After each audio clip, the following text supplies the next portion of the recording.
Welcome to Drum and Drummer, a podcast focused on drums, drumming and drummers. I'm George Pickering and that's Ben Winty, and we are both professional drummers in this business we call music. So stick around and join us as we pass the time whilst trying to stay in time. Go at the back and then you can overtake the fat ones and feel better about yourself. Welcome, another episode of Drum and Drummer coming at ya like Cleopatra. Okay. I never know what you're going to say. No, that's the beauty of it. It was good. Yeah. It was good. No, it was good. This is episode 46, mate. That's a lot, innit? Yeah. That's too many. Yeah. We're nearly at 50.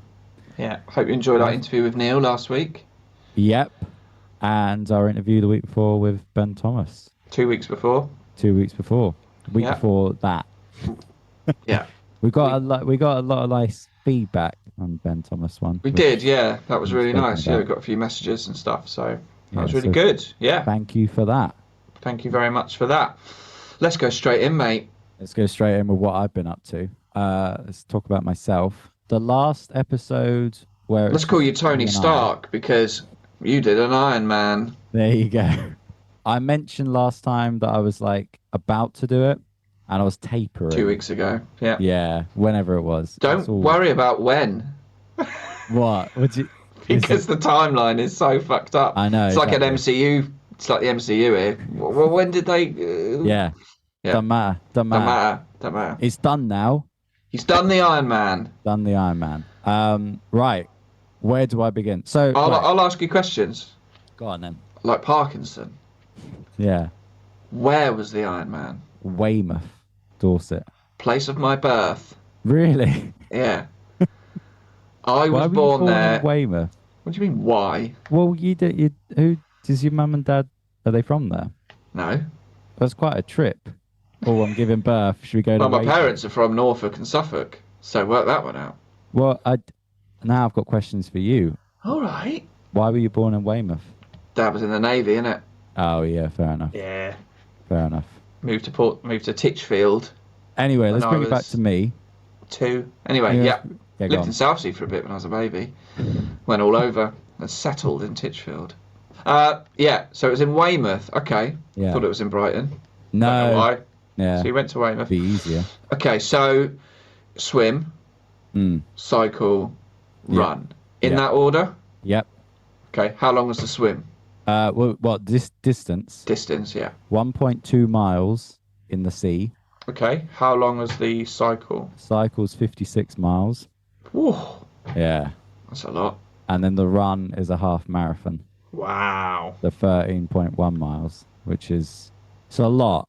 It adds up to 70.3 miles altogether, which is why it's called the Ironman 70.3.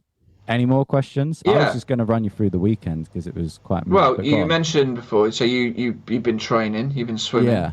We all saw your heartfelt swimming post on Instagram. Yes. It's lovely. Yeah. You tapered the week before. Mm. You tapered, you kept your foot in the door, but you didn't push yourself, so you could be fresh. How did you feel on the morning of said Ironman? Terrified. Well, I mean, even so I'll give the backstory once more for last time.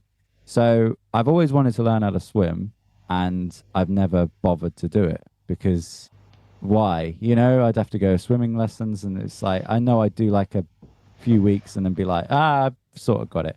So I knew I had to, I always like to book something or plan something that's, ridiculous, like a marathon. A target. You got to have a target. Yeah, a target. And then you go, well, now I have to do this, And I talked about it on Instagram and Facebook, but it was like, I couldn't swim in January. So I did like one length and I was just coughing and choking. And then after a while, I could do 3 or 4 by April, but that was only like 80 meters, 100 meters. But I just kind of kept going with it.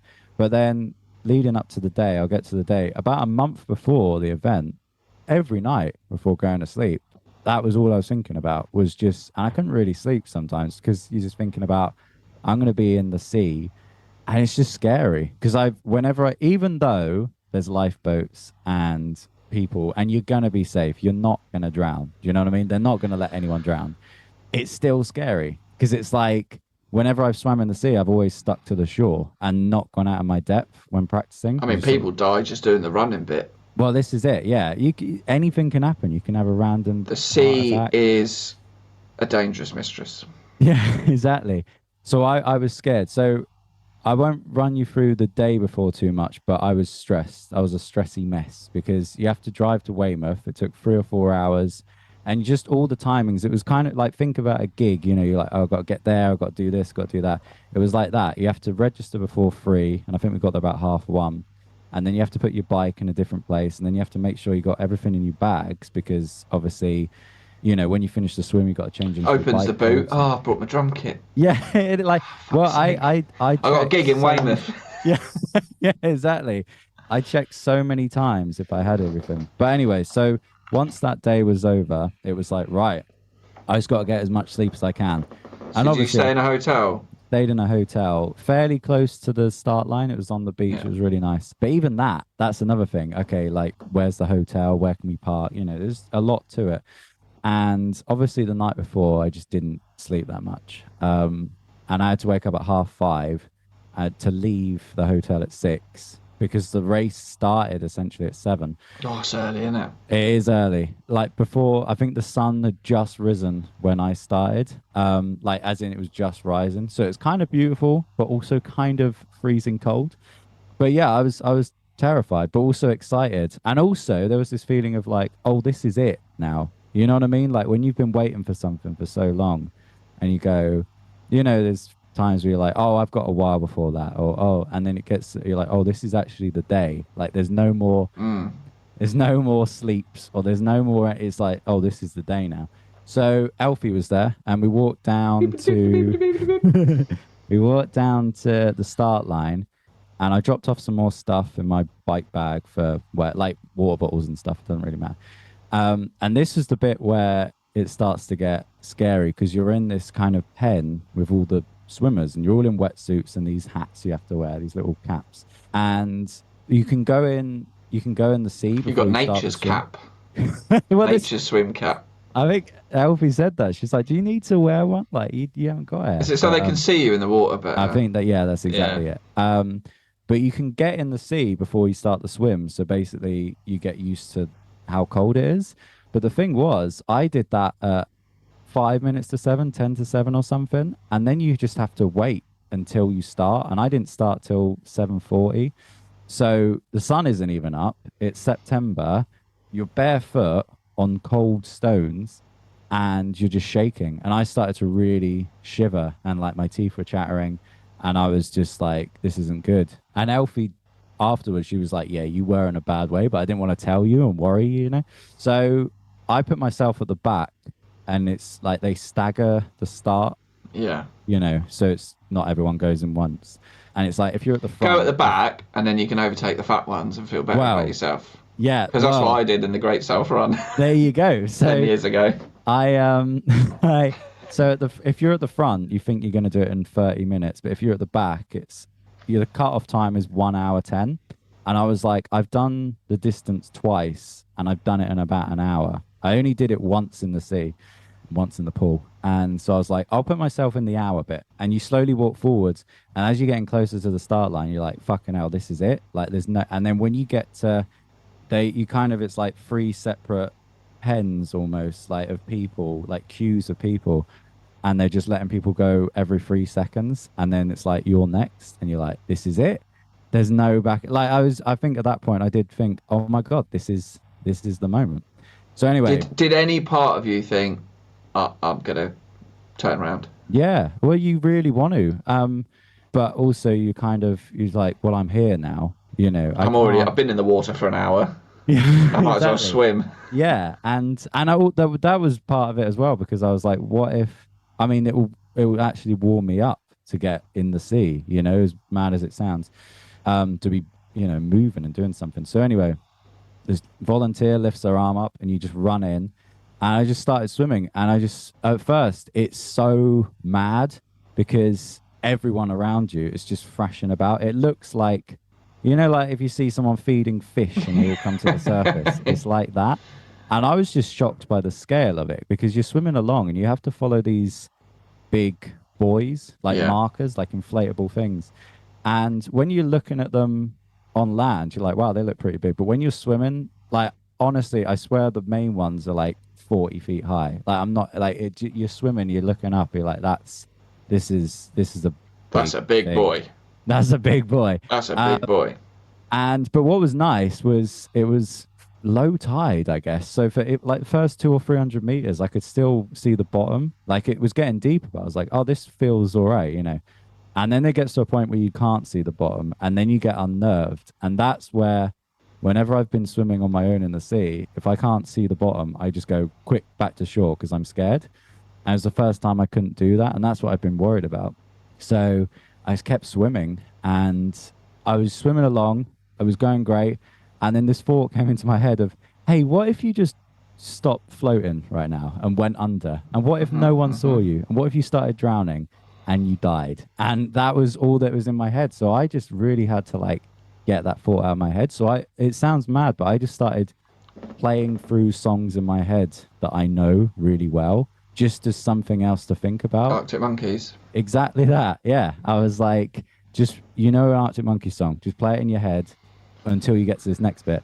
But yeah, there's just so many thoughts. There was that, but also like, by the way, you're in this right now, so you can't quit, because this is literally, there was this feeling of like, this is what you spent your whole year up until now doing. Do you know what I mean? Like I deliberately said, right, this summer it's just gigs and training for this. And there were the amount of times I was like, I kind of want to stop now because I'm scared and I don't like this. And I was like, but why? You know, like, because I could have easily just gone to a kayaker or a lifeboat, like, hey, can you take me out? I'm done, as a few people did on that race. But I was like, no, just keep, what the fuck? Why would you do, you know, you'll hate it. Anyway, you just keep going. And then before you know it, you're coming back to shore. And I'll say last thing about it, what's so weird when you're doing the swim is you go so far out, you go about 600 or 700 meters away from the shore. And then you're just there for another 600 or 700 meters.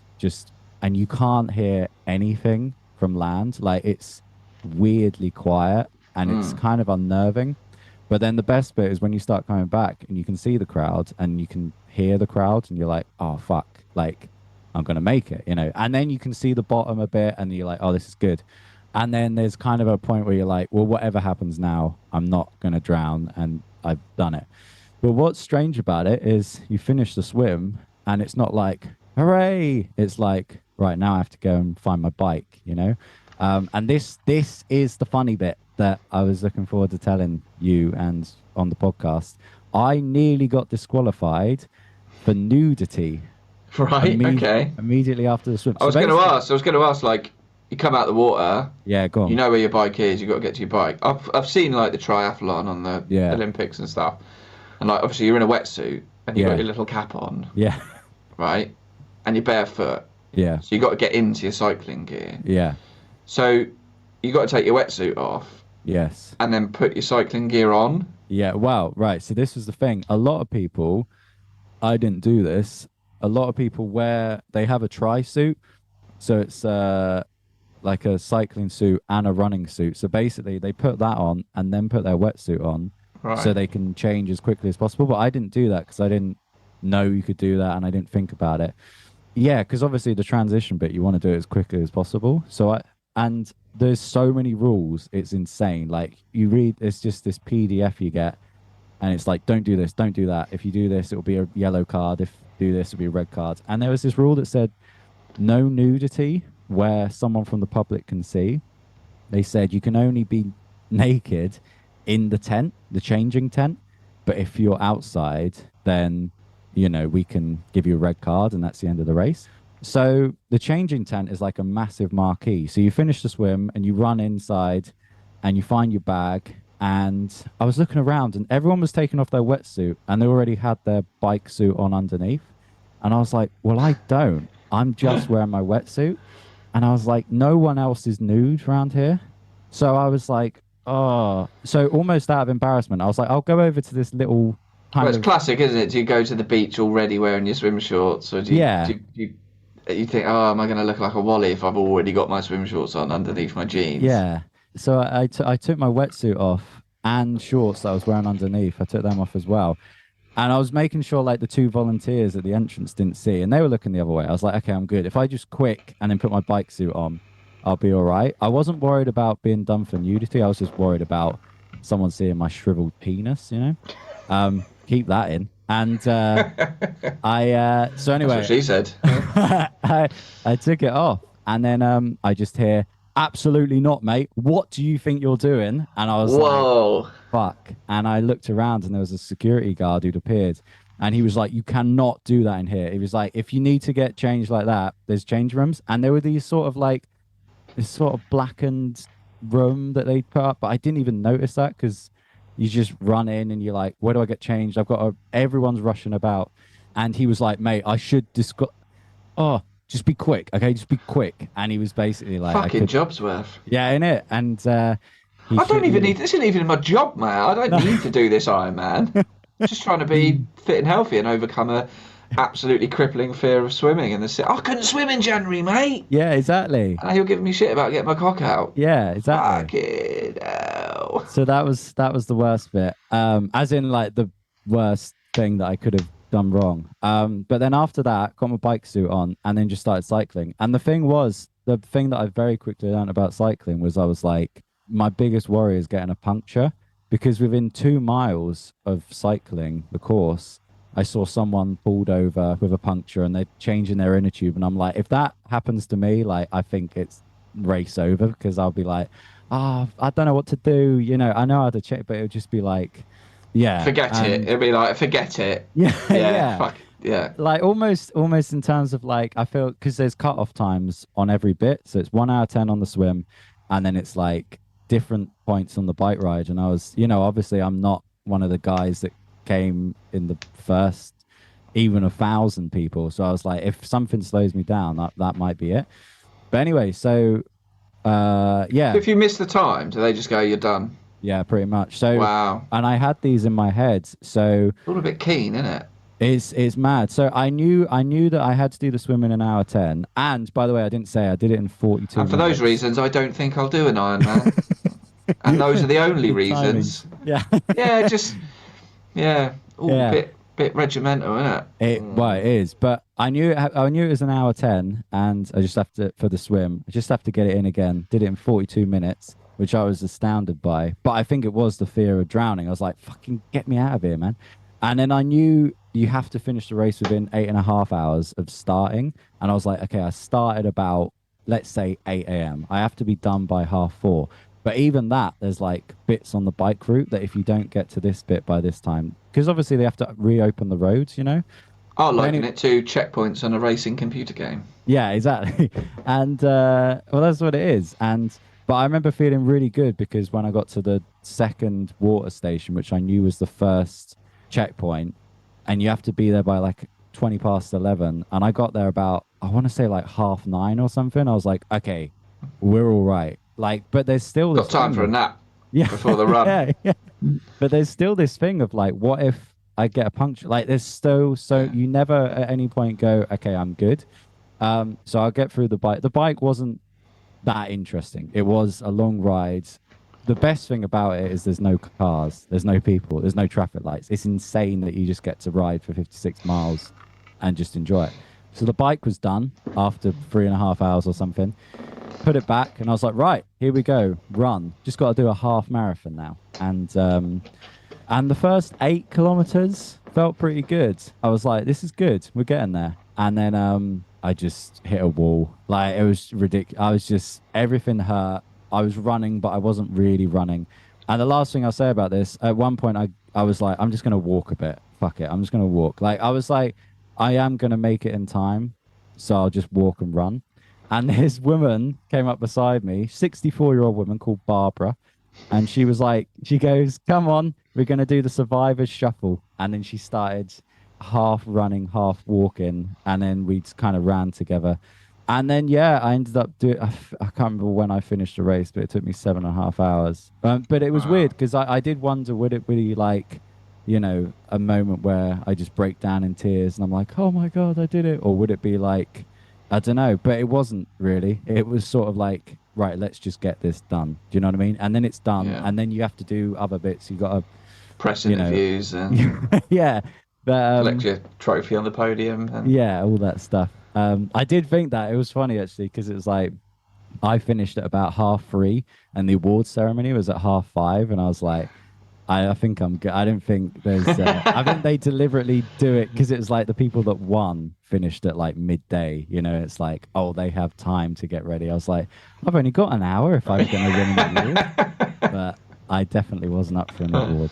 So, like, to put it this bluntly, like I was. I mean, Barbara beat you.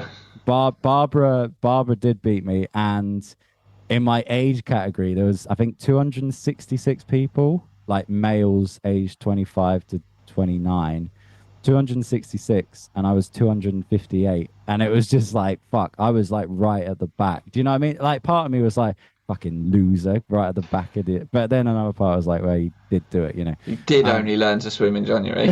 Yeah, exactly. But yeah, amazing. Well day. done, But, mate. thank you. But in a nutshell, I'm glad I've done it because I did really sort of like that was the only thing I was thinking about this year, and it would have been fucking annoying if I didn't finish, or like there's so many things. Like what if I was ill on the day, or what if I got a puncture, or what if I don't know, like all these things that could go wrong. It's it's catastrophizing. Yeah. And it's funny, isn't it? Your worries weren't really about the swimming, the cycling, and the running. Your worries were about punctures, like getting changed, the hotel. Yeah. And I get the same with certain things. Like, oh, I'm just worried about X, but X has really nothing to do with. It's the same with gigs. The playing's fine. It's all the other shit. Yeah. You know, it was exactly what if I can't find a place to park? What if I can't find the place I'm looking for? Or what if I need the toilet, but there isn't one? You know. Yeah. It's all these things, and it's very hard to I guess in some ways it detracts you from the 73 miles. Yeah. You got to do, but. And the last thing I'll say was it was like even when the race was done, it wasn't done in a way because it was you then have to go and get your bike immediately. You can't wait. You have to get it because they close it at 5:30 and it was 3:30. And the bike bit is 2.5 mile walk. So it's like you've done that distance. Then you have to go and get your bike. And then I got my bike and I went back to the hotel. I had to get my car key to go to the car park to put my bike in. And then even the next day you wake up and you're fucked. Like my body was just ruined. And then you have to drive back from Dorset and you're just like, fuck, when is this gonna... It wasn't until like Monday evening when I got back and I was like, okay, now I can relax. So it's it's all the stuff around it, which, it's the race is, it's like a gig. The gig's the easy bit. The cycling was the easy bit. The hard bit was like, right, we've got to book a hotel. We've got to get this, you know. But yeah, it's all done now. But anyway, that's more than enough talking about that.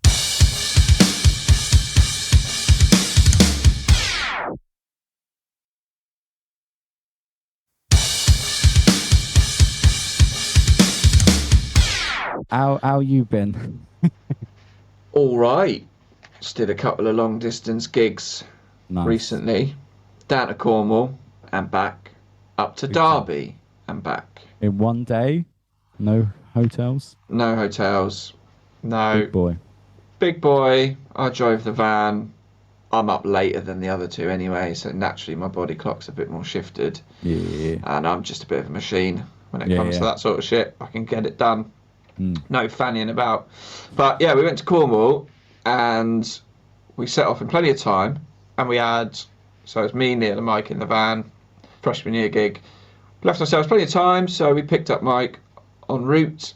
And then we had like an hour and 10 minutes to play with because we wanted to stop and get some dinner closer towards the gig. And we were going down the A35, cruising, lovely journey, banter's good, flowing. I like that road. Bit of traffic, it's a good road. It's actually a shit road, but bit of traffic at a roundabout, you're like, maybe it's a bit normal. Get further down, the police have shut the A35. Ah, for fuck's sake. Okay, and we're like 4 cars deep, so we're really near the front where they've just closed it. Ambulance comes down from behind us. 2 ambulances come from the other way. Later on, I think we see an air ambulance helicopter, like, shit's gone down. So we're like, okay, on Google Maps, like, how do we try and get past? And where this point in the A35 is, it's like, it's pretty country. Right. So, okay, well, if we do a UE and go back, we can turn left, head sort of up, do some country roads and try and join the A35 further down. So we turn around, we go left. We're going up this very single lane country road with like hedges up either side. We go down there and we're like, okay, yeah, and then if we get to the top, we can go left. We're going down this road and there's a few cars in front who've obviously had the same idea and they stop. So we stop and up ahead we can see basically a standoff between a fucking big tractor going our way and a lorry coming the other way. Wow. And there is no room to pass. Wow. On this road. And it's like, okay, we're trying to look, see what's going on. Okay, we think the tractor's trying to get round. There's some manoeuvring going on, but this is like 10, 15 minutes. And then eventually we see the tractor essentially just mount the hedge, like the side, go really up high and manage to get round. Wow. But then still no movement. And it's like, we don't know what's going to happen here. I'm looking in my mirror, wing mirrors, cars are piling up behind me.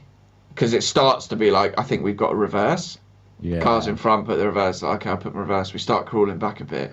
And then looking back, it's like, there's so many cars behind. And then people start getting out their cars and walking up.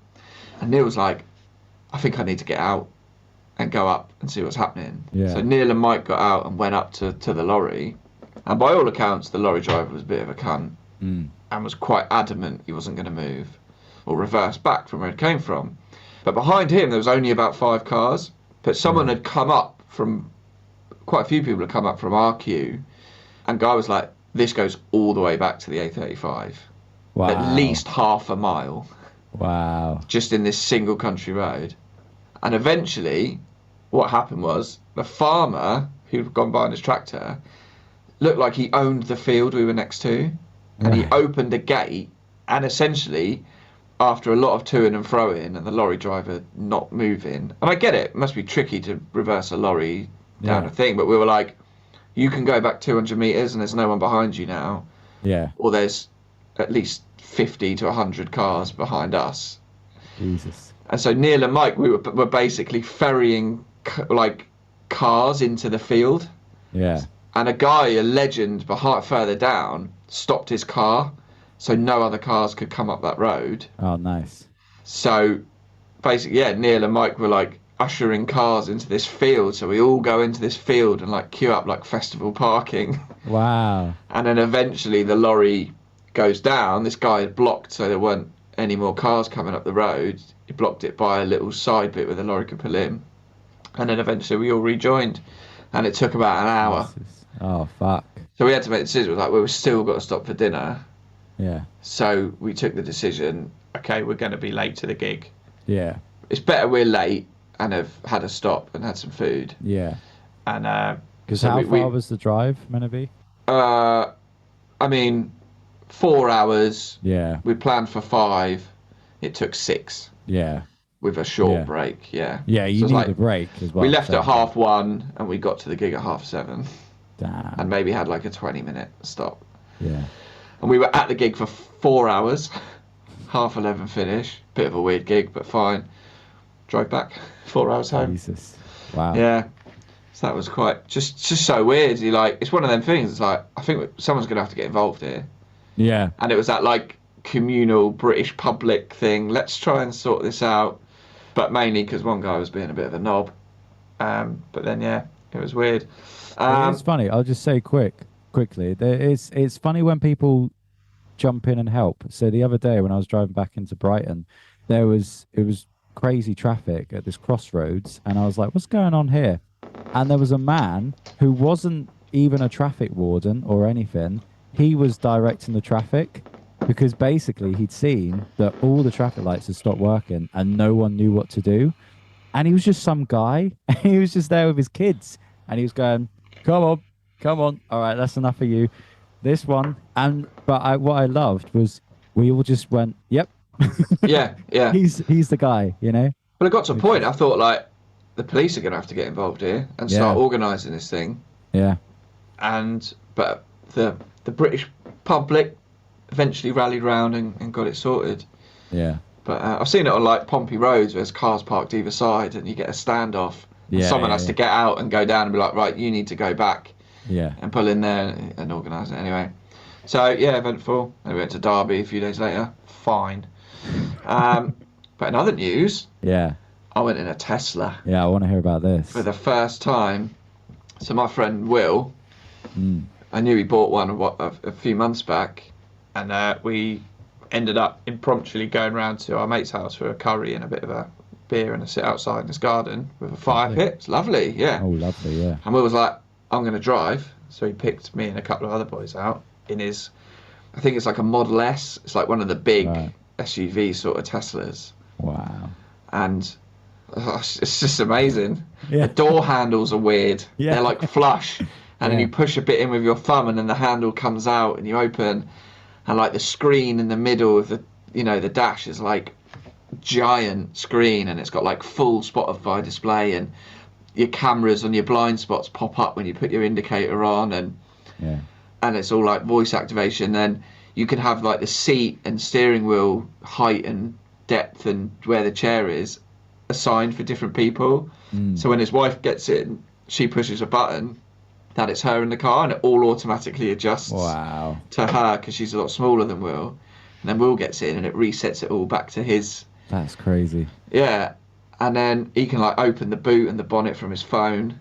And like, I mean, it was such a, because it's fully electric, so it was such a silent car. Yeah. But fucking hell, he put his foot down just for a little bit.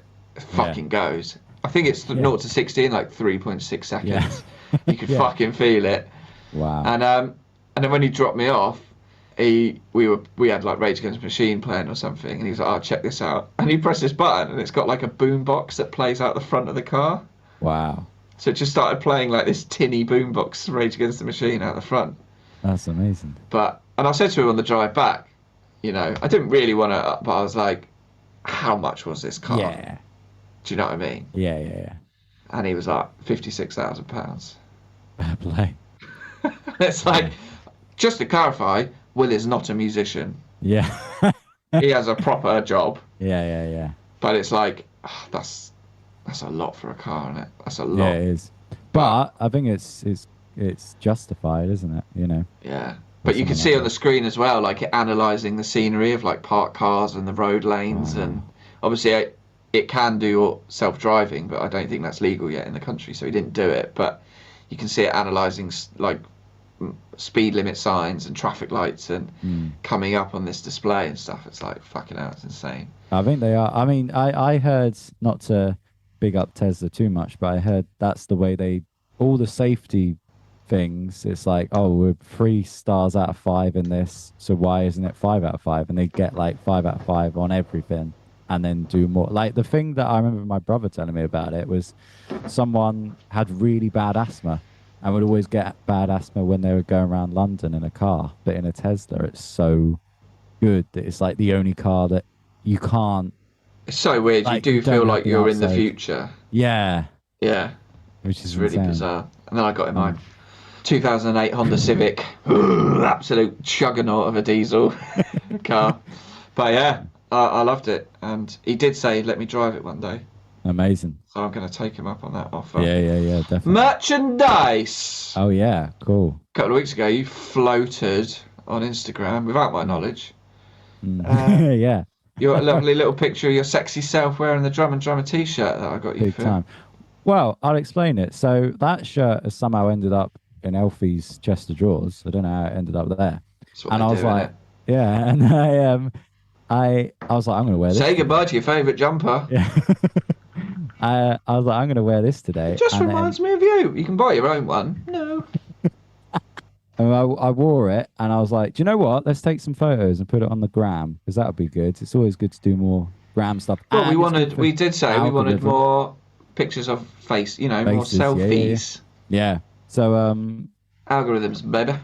algorithms. Do you know what I'm tempted to do? Just as a kind of side note, but still on the topic, start getting on reels because reels are the thing on Instagram now.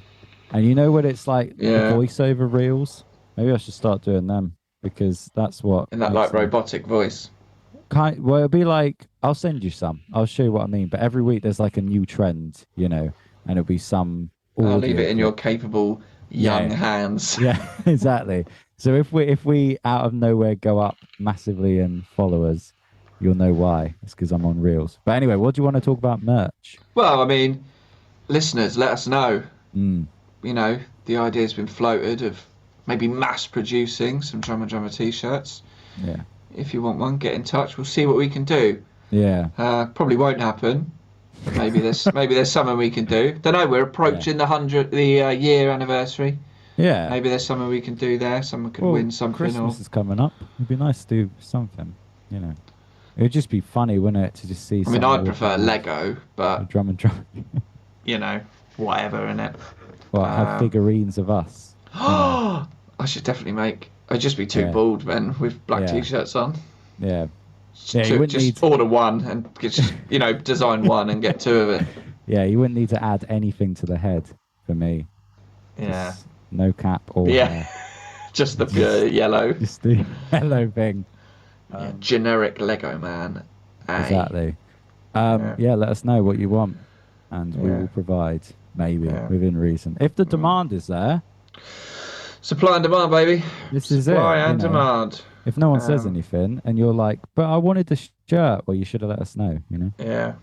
In other news, going on holiday soon, so I'm mentally checking out of work, but a couple of weeks to go. Do you know what I mean? You get that. The holidays are so far in the distance, and think about it, and it gets closer, you're like, okay, I need to start thinking about it, and then you're just like, fuck everything else, can't be bothered. But I've had a couple of last minute gigs are coming in for October, which is really weird, but that will just help me get through the increased electricity bills. It's been a while, but let's take a look in the drum dumpster, baby. What the hell is that? You got tossed into the right dumpster.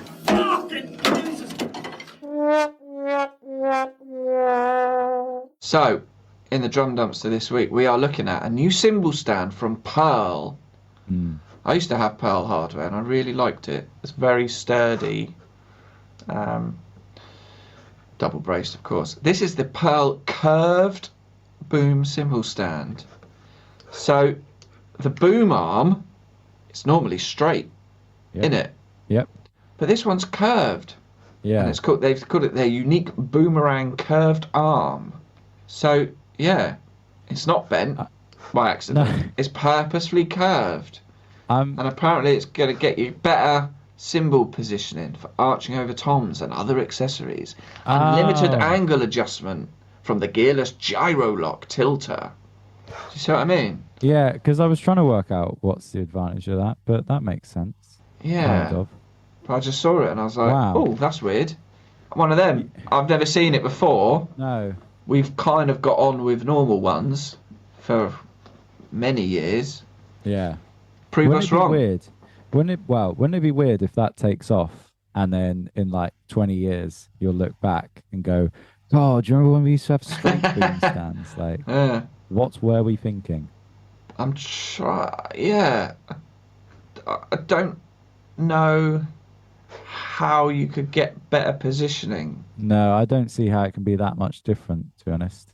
If it's going over like the high tom or whatever, surely that would be worse. Because it curves down towards the tom. I don't know. Unless you use it upside down, but I don't think you can. I'm just seeing if there's any pictures of it around a kit. Oh, okay. So they actually have it curved the other way. So it curves away from the drum kit. Yeah, that makes sense. Yeah. But we'll put a picture up. But just thought that was interesting. I was like, oh, I've never seen this before. That is interesting. So Pearl, your boomerang curved cymbal stand is in the drum dumpster. Yeah, it looks like shit, so prove us wrong. Prove us wrong. Send us one. We'll check it out. We will check it out. That'll do, won't it, for a week? Yeah, that was good. Yeah. Yeah. Well done on your Ironman, mate. That's. Thank you very much. I actually mean that. That's pretty darn good going. Yeah, that's good. This is like not achievement unlocked. Well, it's like it's put away. It's done. Banked. You're playing the weakest link. You've said bank. You got the money. Forget swimming. Maybe try and learn how to play drums now, George. You know what I mean? Yeah. Priorities. Because that didn't happen this year. Anyway. Yeah. Cool. Well, I'm off on my holiday, actually. Yeah. The day this comes out, it's the day I leave for holiday. What time's your flight? 2:15. Oh, that's a lovely time. Yeah. That's really nice. I'm taking the parents to the airport. I'm That's picking them nice up. of you as well. Sort of on the way, flying from Bournemouth. So, That's also a nice airport. You know, A lot of so- nice things. by the time maybe you listen to this, I'll be sipping a pina colada Yeah, exactly. in the pool, having a well-deserved week off. Big But time. fear not, there will be an episode, even while I'm away, because Yeah. we think ahead. Yeah. We don't want to disrupt this rolling train, baby. No, and it will be recorded where we're both in the same room. Potentially, So, potentially, yeah. Is Yeah. that a better dynamic? We'll find out. Who knows? You know. Who knows? But well, rest up after your Ironman, mate. Thank you very much. And, I'm stiff. Stiff. And I'll what see you about soon. the legs? Yeah, Well, good, yeah. good. All right, mate. Yeah, have a good week. You too. Have a speak good to you soon. holiday. Thank you. I will. It's not yet, but it is now. Yeah, it's weird, isn't it? It's weird because this is all pre-recorded. Bye. Bye. Thank you for listening to Drum and Drummer. You can find us on Instagram at Drum and Drummer Podcast. And you can send us an email to drumanddrummerpod@gmail.com. Remember, just pick up the sticks and twat it.